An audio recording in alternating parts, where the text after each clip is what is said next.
মৌসুমী বায়ুর প্রভাবে রোববার থেকে গুড়ি বৃষ্টি হলেও সোমবার সকাল থেকে ভারী বৃষ্টিপাত শুরু হয়। এতে দুর্ভোগ নেমে আসে বন্দরনগরী চট্টগ্রামে। কোমর সমান পানিতে তলিয়ে যায় নগরীর অধিকাংশ এলাকা। শহর জুড়ে থই থই করে নালা নর্দমার দুর্গন্ধময় পানি। নগরী জুড়ে তৈরি হয় যানজট। এতে দুর্ভোগে পড়েন কর্মজীবী, শিক্ষার্থী সহ সাধারণ মানুষ। চট্টগ্রাম নগরীর জলাবদ্ধতা নিরসনে প্রায় 14,387 কোটি টাকার 4টি প্রকল্পের কাজ চলছে। এর মধ্যে 2টি বাস্তবায়ন করছে চট্টগ্রাম উন্নয়ন কর্তৃপক্ষ, একটি পানি উন্নয়ন বোর্ড এবং অপরটি সিটি কর্পোরেশন।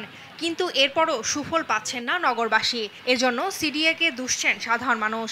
আমার সালানসার পাইপ মানে কি বলবো, ইঞ্জিনের ভিতরে পানি ঢুকে গেছে, এরকম অবস্থা। মানুষ মনে করেন সব ওখানে দুইজন পরিয়োগ গেছে, মানে যে পানি জ্বালার রোড কোনটা, ড্রেন কোন, নালা কোনটা তা বুঝতে পারতেছে। পানিতে তো ডুবে আছি।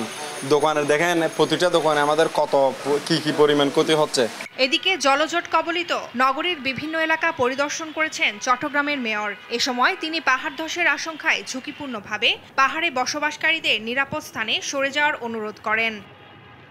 নগরীতে জলজট তৈরি হওয়ার জন্য প্রকল্প বাস্তবায়নকারী সংস্থা সিডিএকে অভিযুক্ত করে মেয়র বলছেন, দ্রুত যাতে পানি নেমে যায় এজন্য সিটি কর্পোরেশন কাজ করছে। 57টা খালের মধ্যে সিটি কর্পোরেশন একটা মাত্র খাল, আমরা 12 খালটা করছি, আরও 20টা খাল বাকি রয়ে গেছে।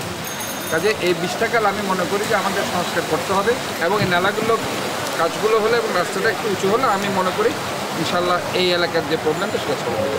সিটি এলাকার 57টি খাল খনন এবং সংস্কারের পাশাপাশি নগরীর 1006 কিলোমিটার নালা নর্দমা পরিষ্কার সহ ড্রেনেজ মাস্টার প্ল্যান প্রকল্প বাস্তবায়নে জবাবদিহিতা নিশ্চিতের দাবি নগরবাসীর। ফারজানা আফরোজ টুম্পা, নিউজ ডেস্ক, দেশ টিভি।